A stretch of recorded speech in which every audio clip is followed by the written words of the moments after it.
Good morning, y'all. I'm still waking up. I slept late because I've had so much going on and I've been staying up really late working on things and a lot of good things coming up that I want to share with you.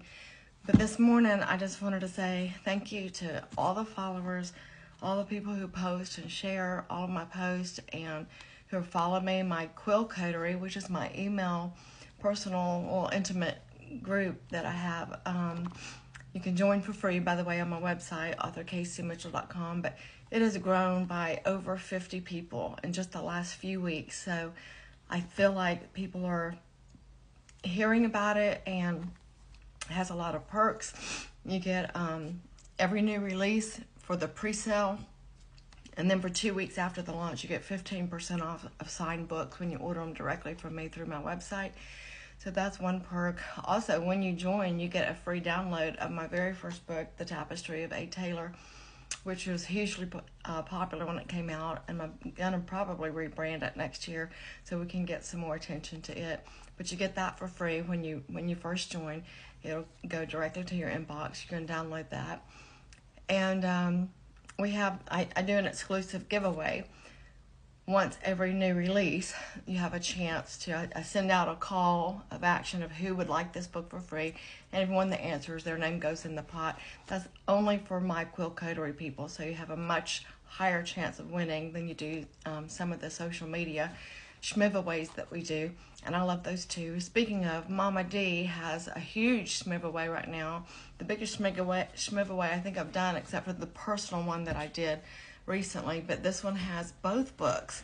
The one I did only had a lot of gifts in it, but it only had one book, The Last Lie, in it.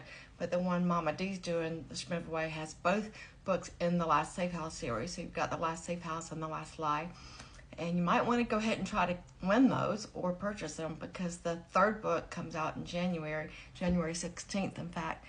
And I've got some reveals coming for that soon. And going back to my Quill Coterie, one of the perks of my Quill Coterie is that you're the first to see the book reveals, the book covers, and you're the first to know about the book launches, and you're the first to know about the book names and anything new or interesting. You're first to know about events that I'm going to be in.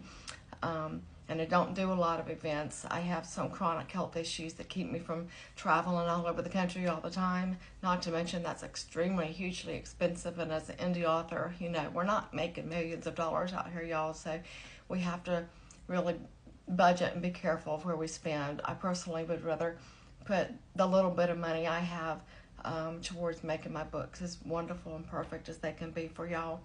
And that doesn't always allow me to go to all of the book conventions, but I do enjoy going. Mama D got me into the one that we had here locally in Columbus, Georgia this year, the Raw Convention in June. I will be participating in that again in 2026. I'm also hoping, I've applied, but I had no idea they had such a long waiting list to become, a book person, an author at the Happily Indie After Convention in Cincinnati next year. So I've applied for a backup for that. So if other people end up falling out, I might be able to get into that one. We'll see. Anyway, my main reason for jumping on here this morning is because my devotion this morning, I do my devotions from My Utmost for His Highest by Oswald Chambers. This is, you can tell, it's literally torn apart. It's falling apart. I've tried to glue it at the seams and stuff. I've had this book for, I don't know, maybe 20 years. I wish I'd written down the date that I got it. But it's very, very deep and profound. And it just has the devotions in here that blow my mind sometimes. And even though I've read them like probably 100 times each over the last 20 years. But this one, I'm not going to read the whole thing because they're only one page long, but it can seem long when someone's reading it to you. But I just thought maybe some of you might need to hear this morning. I certainly did. It hit me square between the eyeballs. But as a Christian, a lot of people promote that when you become a Christian, there's no more problems. You're going to be financially blessed and all this. That's not necessarily the case. Matter of fact, most Christians I know have a difficult time of it because the devil's not going to bother you if you're not bothering him. But if you're a Christian and you're living for God and you're trying to daily just devote yourself back to Jesus Christ, to make sure that everything you do or try to do, because we're human, we're going to fail, right? I fail every single day, but we're human. But when you're trying every day to just, again, bow before Christ and devote your life that day to Christ again, the devil's going to be after you. But a lot of the suffering we go through is not for our own benefit, y'all. And that's what I wanted to read this, because if you're going through something and you're wondering, why, Lord, why? Maybe you're not a Christian, but you're going through something and you're, maybe shaking your fist and thinking, why am I going through this? This might be an answer. I've gone through tremendously traumatic and some horrifying things in my life, and I don't share them. I've worked through them. I've healed for the most part from them. Some of them do come through in my books, and matter of fact, some people that know me, a lady that was my counselor for years, when she read the very first book, The Tapestry of A. Taylor, she said she saw a lot of my story in that. So I have healed myself a lot through writing, and that gift came from God, and I think He gave me that gift so that I could heal. But I'm going to read this one passage. I'll just start at the beginning and read the first paragraph, because now I've lost the passage. If you are going to be used by God, He will take you through a number of experiences that are not meant for you personally at all. This is what got me. They are designed to make you useful in His hands and to enable you to understand what takes place in the lives of others. Because of this process, you will never be surprised by what comes your way. You say, oh, I can't deal with that person. Why can't you? God gave you sufficient opportunities to learn from Him about that problem, but you turned away, not heeding the lesson because it seemed foolish to spend your time that way.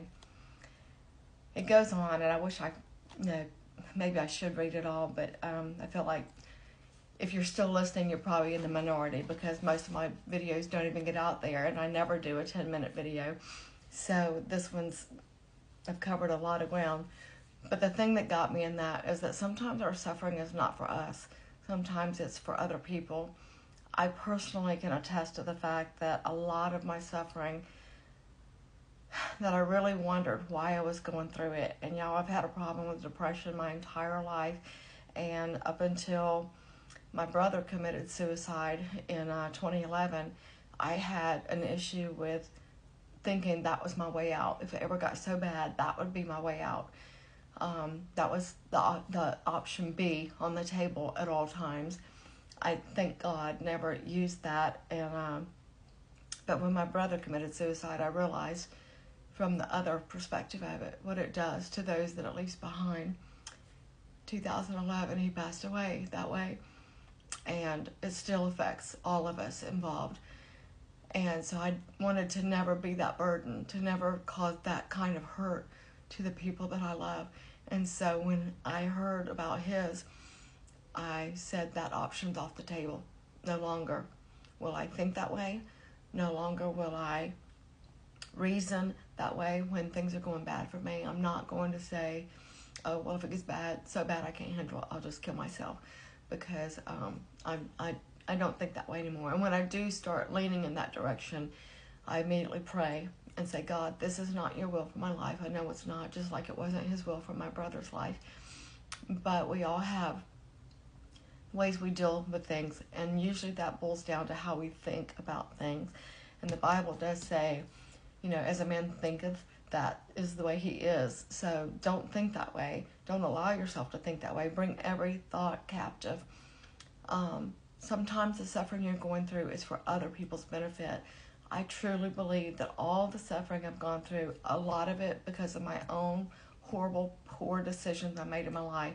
But I do think God's using every single one of those decisions and every single one of those situations, every single one of those betrayals and hurts to use me now to be a better writer, to be able to write stories that people can relate to, because we've all been hurt, we've all suffered, we've all made bad decisions that put us in terrible situations.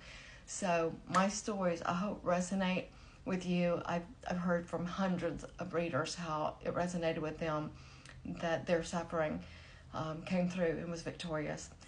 Y'all, let's make today victorious. Let's just choose right now. Today we'll be victorious, whatever you're coming across.